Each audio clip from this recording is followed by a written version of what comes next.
اعوذ باللہ من الشیطان الرجیم بسم اللہ الرحمن الرحیم اللہم صلی علی محمد و علی آل محمد۔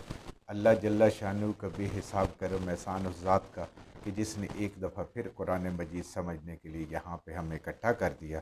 آج ہم انشاءاللہ 17واں پارہ سورہ حج کی آیت نمبر 65 سے اپنا سبق شروع کریں گے۔ سورہ حج آیت نمبر 65۔ اعوذ باللہ من الشیطان الرجیم بسم اللہ الرحمن الرحیم الم تر ان اللہ سخر لکم ما فی الارض والفلک تجری فی البحر بامرہ ویمسک السماء ان تقع علی الارض الا باذنہ ان اللہ بالناس لرؤوف رحیم۔ اللہ رب العزت اپنی نشانیوں میں سے، اپنی قدرت کی نشانیوں میں سے ایک اور نشانی کی طرف انسان کی توجہ دلا رہے ہیں کہ اے انسان، یہ ساری مخلوقات جو میں نے بنائی ہے، جو زمین آسمان بنائے ہیں، ذرا غور تو کر۔ الم تر ان اللہ، اے انسان، اے قرآن پڑھنے والے، تو نے کبھی غور نہیں کی اس بات پہ؟ تو اپنی آنکھوں سے نہیں دیکھ رہا؟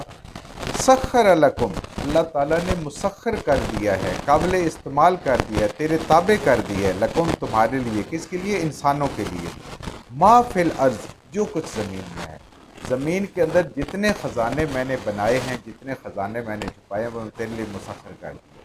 دیکھ لیں آج زمین سے انسان کیا کیا نکالتا ہے۔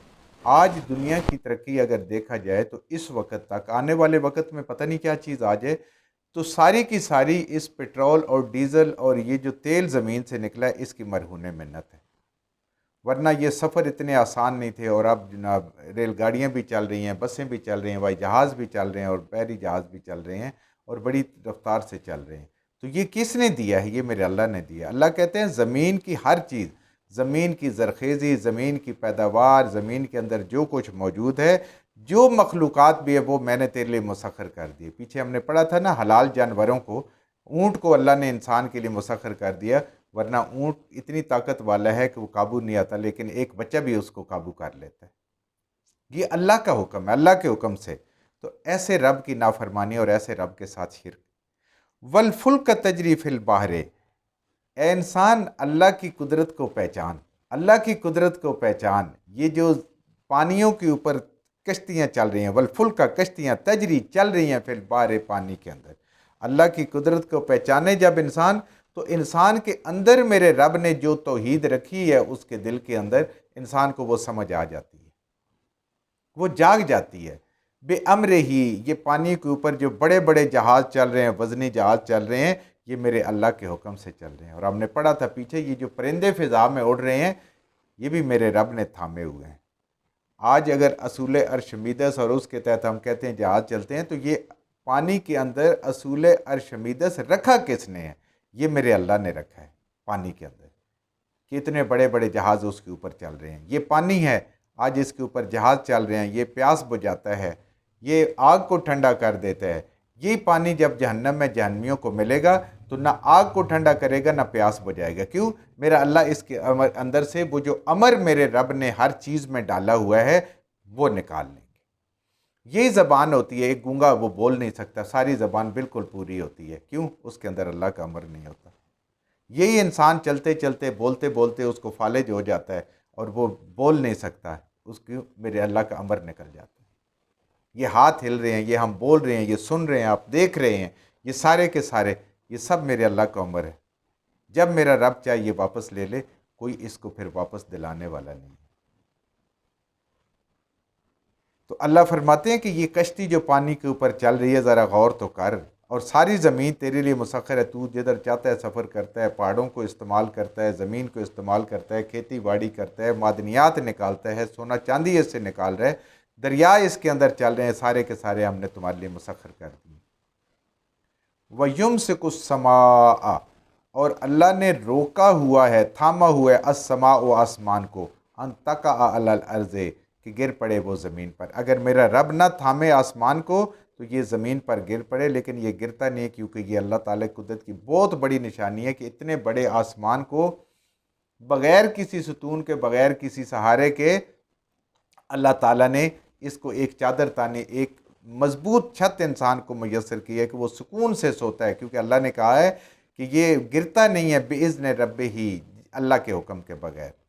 اور یہ اتنا مضبوط آسمان جس کا نہ کبھی رنگ بدلا ہے، نہ کبھی اس کے اندر کوئی اور تبدیلی آئی ہے، اتنا مضبوط ہے اور اتنے سالوں سے، پتہ نہیں اربوں خربوں سالوں سے چل رہا ہے۔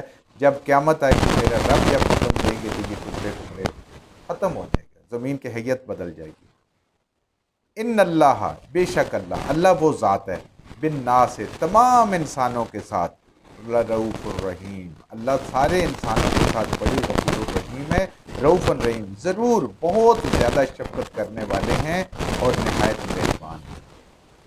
شفقت کے اندر نصیحت بھی ہوتی ہے، محبت بھی ہوتی ہے، پیار بھی ہوتا ہے اور سمجھانا بھی ساتھ شامل ہوتا ہے۔ یہ ہوتی ہے جو بچوں کے ساتھ انسان شفقت کرتا ہے، ان کو اچھائی بھی بتاتا ہے اور ان کو برائی بھی بتاتا ہے، ان کو آنے والے مستقبل سے ڈراتا بھی ہے اور ساتھ ان کو راستہ بھی بتاتا ہے کہ کس طریقے سے وہ اپنے مستقبل کو بہتر کر سکتے ہیں۔ اللہ کی ذات وہ ہے جو ہدایت کا راستہ بھی بتاتی ہے، اس کے عمل کرنا بھی آسان فرماتی ہے اور انسانوں کے ساتھ بہت محبت کرنے والی ذات ہے اور رحم کرنے والی ہے۔ اور جو اس کی بات مان لیتا ہے اللہ اس کے لیے رحیم ہے، اللہ رحمان سے وہ بندہ، اور اللہ وہ ذات ہے، وہ وہی ذات ہے احیاء جس نے تمہیں زندگی عطا کی۔ کوئی انسان کیسے کہہ سکتا ہے کہ وہ کیسے پیدا ہوا ہے؟ کوئی مرضی سے پیدا ہوا ہے؟ نہیں، زندگی دینے والے میرے رب۔ یہ جو فانی زندگی ہے، یہ زندگی کا پہلا مرحلہ انسان کا جو فانی ہے، جو امتحان ہے، دارالامتحان ہے، یہ زندگی دینے والے میرے رب ہیں۔ ثم یمیتکم، اے بندے تیری زندگی یہ ہمیشہ کے لیے نہیں ہے، یہ فانی ہے، پھر تمہیں موت دے گا۔ موت بھی میرے اللہ کی طرف سے آتی ہے، جو وقت مقرر ہے اس کے اوپر کچھ بھی ہو جائے ہر حال میں وہ آ کے رہنی ہے۔ کتنے ہی انسان مضبوط قلعوں میں ہو، کتنے محفوظ ہاتھوں میں، کتنے بہترین ہاسپٹل میں ہو، کتنے بہترین ڈاکٹرز اس کے پاس ہوں، موت نے آ کے رہنا ہے۔ وہ تمہیں موت دیتا ہے، موت برحق ہے، موت نے آنا ہی آنا ہے۔ ثم یحییکم، اس موت کے بعد وہ دوبارہ تمہیں زندگی دے گا، زندگی عطا کرے گا، زندگی بعد از موت، یہ زندگی ابدی ہوگی، یہ مستقبل کی بات ہے۔ تو اے انسان، تو نے جو کام کرتا ہے انسان ویسے بھی دنیا میں وہ مستقبل کے لیے کرتا ہے۔ ہم بچوں کو بھی یہی کہتے ہیں، بیٹا یہ تمہارے مستقبل کے لیے، اس لیے صبح جلدی جگاتے ہیں، تجھے سکول بھیجتے ہیں، تجھے تیاری کرواتے ہیں، تجھے ٹیوشنیں پڑھاتے ہیں، تجھے ساری رات جگا کے پیپر کی تیاری کراتے ہیں۔ یہ تیرے مستقبل کا مسئلہ ہے، بس یہ تھوڑا سا کر لے، آگے پھر تیری زندگی آرام سے گزرے گی، آگے موجیں ہی موجیں ہوں گی تیری۔ تو آج ہم یہ نہیں سوچتے کہ ہماری مستقبل کی زندگی اور ہمارے بچوں کی مستقبل کی زندگی وہ کیا ہے کہ جس کو ہم بہترین بنائیں اور جس کو ہم محفوظ کریں۔ وہ یہ ہے، اگر جہنم سے بچ گیا، جنت میں چلا گیا، تو یہ مستقبل کی کامیابی ہے جو آج ہمارے پیش نظر نہیں ہے، جو ہماری اپنے لیے بھی اور اپنی اولادوں کے لیے پیش نظر نہیں ہے۔ اللہ کرے اس قرآن کو پڑھنے سے، اس قرآن کو سمجھنے سے ہمیں اپنے بھی مستقبل کی فکر ہو اور اپنے بچوں کی مستقبل کی بھی فکر ہو، اور ہم بھی کوشش کریں، ہمارا کام ہے کوشش کرنا، ان کو بتانا۔ آگے نہیں مانیں گے تو ہم زبردستی، نبی نہیں کر سکے تو بندہ کیا کر سکتا ہے، بندے کی کیا اوقات ہے۔ اللہ فرماتے ہیں کہ دوبارہ زندہ کریں گے، وہ تیرا مستقبل ہے، اپنے مستقبل کو محفوظ بنا۔ ان الانسان لکفور، ان ساری نعمتوں کے باوجود جو اللہ نے اس کو دی ہیں، زمین مسخر کی ہوئی ہے، اتنے حلال جانور اس کے لیے مسخر کیے ہوئے ہیں، پوری دنیا اس کے تابع کر دی، پانی اس کے تابع ہو گئے، جہاز چلا رہا ہے، ہواؤں کو مسخر کر دیا، ان کے اوپر اپنے جہاز اڑا رہا ہے، لیکن اس کے باوجود اللہ فرماتے ہیں کہ ان تمام نعمتوں کے باوجود انسان ناشکری کر رہا ہے۔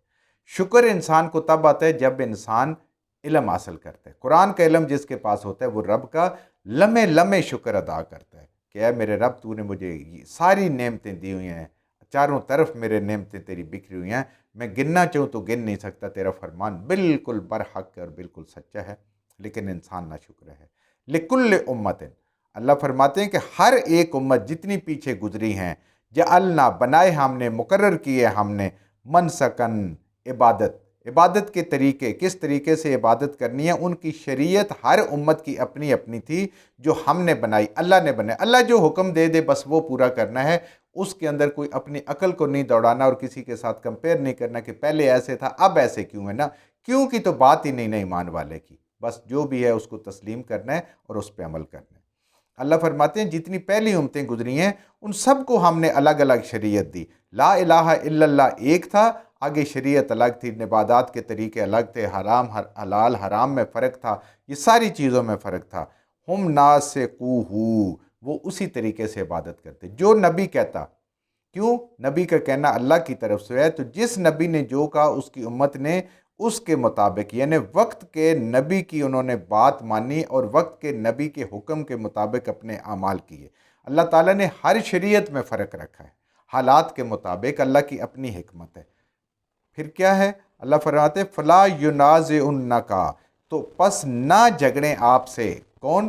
جو پچھلی امت والے ہیں، بنی اسرائیل، عیسائی اور یہودی اور مشرکین بھی آپ سے نہ جھگڑیں فی الامر، اس بارے میں کہ بھئی آپ کہتے ہیں ہم دین ابراہیمی پہ ہیں، دین ابراہیمی میں ہم بھی ہیں، ہم تو ایسے کرتے ہیں، ہماری شریعت میں تو یہ ہے، ہماری شریعت میں تو وہ ہے، یہ حلال ہے، یہ حرام ہے، یہ چیز جائز ہے، یہ ناجائز ہے، اس میں فرق ہے، عبادت کے طریقے میں فرق ہے.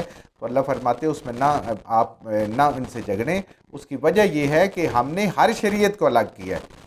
آج اگر موسیٰ علیہ السلام اور عیسیٰ علیہ السلام کے ماننے والے اسی شریعت پر ہیں تو کیسے پتہ چلے گا کہ انہوں نے نبی کریم صلی اللہ علیہ وسلم پہ ایمان لے آئے ہیں؟ نہیں، وہ اپنے عبادت کے طریقے، اپنے سارے کام کو اس کے مطابق کریں گے تو پتہ چلے گا. اس لیے جب بھی پچھلی امت ہوتی ہے، آگے کوئی رسول آتا ہے نئی شریعت لے کے، تو اس کو اڈاپٹ کرنا ہوتا ہے، اللہ اگر حکم دیتا ہے تو. اگر وہ کسی خاص علاقے کے لیے آئے تو پھر ان لوگوں نے کرنا ہے، کیونکہ نبی کریم صلی اللہ علیہ وآلہ وسلم تمام انسانیت کے لیے آپ رسول اور نبی بنا کے بھیجے گئے. اس لیے ہر شخص نے آپ پہ ایمان لانا ہے، اور وہ شریعت بدلی ہوئی ہوگی تو سمجھ آئے گا کہ کوئی ایمان لایا ہے، اپنی عبادت کا طریقہ بدل کے اب ایسے کر لے گا. پہلی بھی قابل قبول ہے اور اب آپ کے بعثت کے بعد بھی یہ قابل قبول ہے. وَدْعُ إِلَىٰ رَبِّكَ، ان جھگڑوں سے بالا تر ہو جائیں، ان کی بات کی پرواہ ہی نہ کریں، اور ان کو دین کی بات بتائیں اور انہیں بلائیں دین کی طرف، انہیں دین سمجھائیں. إِنَّكَ لَعَلَىٰ هُدًى مُسْتَقِيمٍ، اے میرے حبیب صلی اللہ علیہ وآلہ وسلم، آپ بھی اور آپ کے ماننے والے بھی اصل سیدھی راستے پر ہیں. اب دین یہی ہے، اب شریعت یہی ہے، اب اس کے مطابق جو ہوگا وہ کامیاب ہوگا. تو آپ صلی اللہ علیہ وآلہ وسلم کو اللہ نے ہدایت کا سرٹیفکیٹ دیا، اور جو آپ کی بات مان رہے ہیں، آپ کے پیچھے چل رہے ہیں، اللہ نے ان کو بھی سرٹیفکیٹ دے دیا. تو اس کے علاوہ باقی اب کسی اور کو ماننا، کسی اور طریقے میں چلنا، خواہ وہ کوئی انسان ہے، کوئی جن ہے، کوئی فرشتہ ہے، یا وہ پرانے انبیاء ہیں، اللہ تعالیٰ نے اس کو منسوخ کر دیا. اب آپ کو ماننے والا مسلمان کہلائے گا. پچھلی ساری شریعتیں اللہ تعالیٰ نے منسوخ کر کے آپ صلی اللہ علیہ وآلہ وسلم کو جو شریعت خود عطا فرمائی ہے اس پہ عمل کا حکم دے رہے ہیں. جو کچھ ہم نے صحیح پڑھا، اللہ ہمارے ذہنوں میں، دلوں میں بٹھا دے. جہاں جہاں پڑھتے ہوئے بولتے ہم سے غلطیاں ہوئی، اللہ میں معاف فرما دے، اور ان غلط باتوں کو ہمارے ذہنوں سے، دلوں سے اللہ کی ذات نکال دے.